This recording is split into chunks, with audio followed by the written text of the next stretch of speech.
Hey guys, welcome to TechBase. Today I'm going to show you a short tutorial on how to uninstall Netflix on iPhone. So let's get started. First, locate the Netflix app on your home screen. Tap the Netflix app and hold on to it until a menu appears. In the menu that appears, select the Remove App option. Choose the Delete App option to confirm that you want to uninstall Netflix.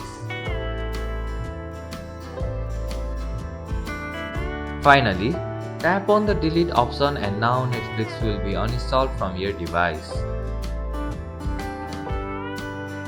And that's it. This is how you can uninstall Netflix on iPhone.